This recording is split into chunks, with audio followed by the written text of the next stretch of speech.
Welcome back. We're so excited to have a very special guest with us. William, how are you today, sir? I'm great. It's a pleasure to have you with us. We're so honored for you to be our special guest. Introduce yourself to our viewing audience and tell them a little bit about who you are. Well, I'm retired federal law enforcement trainer. I'm retired from the Federal Bureau of Prisons. I live on St. Simon's Island, Georgia, and right now we're down here enjoying the nice weather, 60 degrees and sunny. Well, you have an advantage. A little bit cooler up here in Atlanta.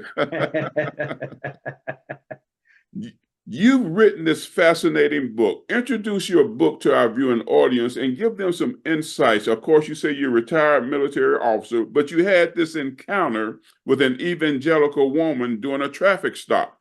And this is talked about in the book. Talk to our viewing audience about that and let them know what transpired. All right. Well, back in the day when I was a military policeman, I pulled this a lady over, and she was an evangelical, and she gave me a couple, looked like a credit card, it looked like a check, and it said, "Your check for God," and this kind of thing. I kept it for quite a while, and I don't know, it had something to push me into looking into the end times, the last days, and kept an interest in that. I know it talks about it raised your interest when it came to the end times, and then you began to, throughout your career as a law enforcement officer, you maintain a curiosity regarding the subject. Talk to us about that. Well, the first book I read was Hal Lindsey's late great Planet Earth. I read other end time books. A lot of them are they use confusing terms, and they're very technical and very difficult to follow. Another book I read is called Living in the Age of the Ram and the Goat by Darren Thompson. And that is very similar to my book in the theory that the Medo-Persian Empire will reform as a geopolitical region in the Middle East. And I noticed as you were writing and as I was reviewing this book that you've written, what are some key points in your book that you'd like to share with our viewing audience? Talk about that, if you will. Well, my book explains the parable of the 10 bridesmaids in chapter 25 of Matthew and its last days significance. It explains the 70th week of Daniel. It identifies the signs to the taking up, which is also known as the rapture. And I like to call it also being invited to the wedding supper of the Lamb. It identifies the present day Medes and Persians. And of course, we know who the Persians are. They're the ones right now giving us the trouble in the Middle East. It identifies the Antichrist. It identifies enormous crowds in 144,000 marked in chapter 7 of Revelation. It identifies what the mark of the beast will be. And it talks about the 7 spirits or 7 churches in books of Revelation, in the book of Revelation in chapter 2 and 3. It explains that those that are martyred did not take the mark of the beast will receive a special place in heaven. It identifies the 2 witnesses from Revelation chapter 11. It identifies the 4 nations at the end times. And what I talk a lot about how to be prepared for the last days, especially be mentally prepared for it. And after reading this book, you'll be able to identify the date and the time of the rapture for the most part. I don't come right out and say it in the book, but you'll be able to figure it out.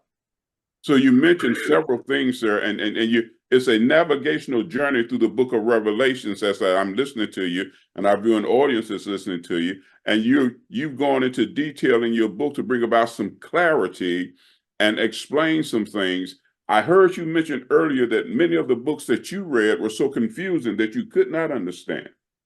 Could we take it to believe that you've written this book in a way that the readers will be able to understand what you're disseminating, what you're articulating in your book? Absolutely. And that was one of my objectives of writing the book, because I try to explain it as well as I can in plain English. And everything that I talk about, I back up with scripture from different versions of the Bible. I used BibleGateway.org as a research platform. Yes. And that gives me many different versions of the Bible, and I'm able to clarify what I'm saying better that way. Yes, you could go to different versions of the Bible, which is available there on that tool that you're talking about, and see how they talk about it and explain it, the different verbiages and languages that are used. And so when you talk about the different subjects that you've talked about, and you've laid it out so eloquently, very extensive, and I want to congratulate you on that for doing that research. Give our viewing audience just a few nuggets from different parts of the book. Of course, we don't want to give all of the book, but give them a few nuggets that would make them want to go out and purchase this fascinating book that you've written. Well, the way I started out was I went to Matthew 24, which Jesus specifically talks about the end times there. And I noticed that he said in there, you will see the awful horror which the prophet Daniel spoke about. Okay. So that put me back to Daniel. And in the book of Daniel, Daniel was writing in present day language up until the 7th chapter. And then I went into the 7th, 8th, and 9th chapter, and it gives you that's where I got the 70th week of Daniel. And it also gives you a description of the Antichrist. It talks allegorically about the 4 nations that will be here on the earth in the last days. And then, of course, it's also the prophecy of the coming Medo-Persian Empire that the angel talks about. The angel says specifically 3 times it'll happen in the last days. Yes, yes, yes.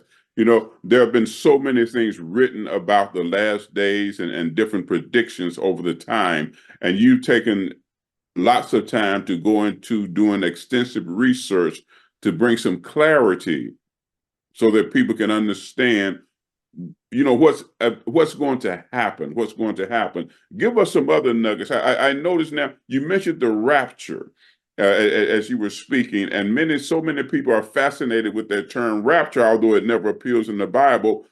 Talk to our viewing audience about that for just a moment. Well, a lot of people, a lot of my Christian friends will say, nobody knows the day or the hour. Well, it's going to be what I believe is a 2-part rapture. An ancient Jewish wedding was a week, which allegorically equates to 7 years. And of course, that will be the 70th week of Daniel. And when you're going to a wedding, if you've ever been invited to a wedding, you know exactly the day, the time when it's going to start. If you get an invitation, you know exactly when it's going to start. And so, but you don't know when the bride and the groom are going to come out and say the nuptials. Well, this is the same way here. The 7 years before the Christian, the bridesmaids, as is written in Matthew 25, they will be invited to the wedding, and they will be brought up to the wedding. And then the wedding, the nuptials, won't be said until 7 years later. That's going to be the 7 year, or actually the 70th week of Daniel, because they consider allegorically a week as 7 years. So you've taken some things and just brought them together from natural weddings and the way that things transpire when you're invited to a natural wedding. What you said that, I mean, yeah, you show up, but the groom and the bride doesn't come in at that particular time. So there's an invitation, that's an invitation to the wedding. The guests will show up, but the groom, the bride doesn't show up. The wedding doesn't take place at that particular time. Fascinating, the way that you brought that together, but it makes sense. It's logical when you begin to think about it. That's so powerful. We have about 3 minutes left. Is there anything else that you want to give our viewing audience that would interest them in going and purchasing this powerful book that you've written? Well, again, I started out with a basis of Hal Lindsey's book, Late Great Planet Earth. Yes. And there are two parables right after Matthew 24. And that's the parable of the bridesmaids, which I just talked about, and the parable of the fig tree. Well, his theory was when the fig tree starts to show its leaves, and you'll know it's spring, you know it's going to happen.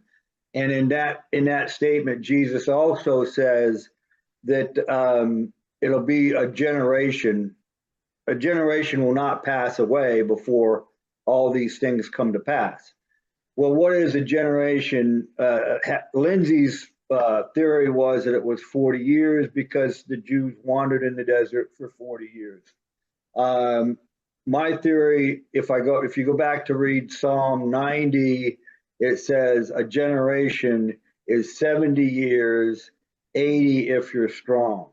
Wow. So we're looking at like 80 years, and the Jews, the Israel came back as a nation in 1948. So I'll let you do the math on that. Okay, we have a minute and a half left. Right at this time, take the time to disseminate any contact information, be it website, email, any way that our viewing audience can get in touch with you, and tell them how they can get a hold of this powerful book that you've written. Take 60 seconds to do that. Okay, my book is entitled Next Medo-Persian Empire. It's available on Amazon and other book retailers, Christian books, and Barnes and Nobles. The website is Medo, MEDO, Persian Empire, all one word, .com. And you can go there and get a copy of my book from the website also. Thank you so much. Fascinating, lots of information. And I would encourage our viewing audience to go out, get a copy of this book, and look and see for yourself how much detail has been put into it and the effort that our author has put into this book and the time. We want to thank you so much for being our guest. Listen, I'm Dr. Larry Carnes. We've had a very powerful guest with us today. Thank you so much for being with us. Thank you for having me, Dr. Carnes. Oh, it's such an honor and a pleasure. You've done a great job with disseminating information, making it easy for some people to go and understand that the different things about the Bible, he's bringing clarity. I'm Dr. Larry Carnes. This has been Books of the Month. Remember to join us right here next time for Books of the Month. Optimum blessings to you. Thank you.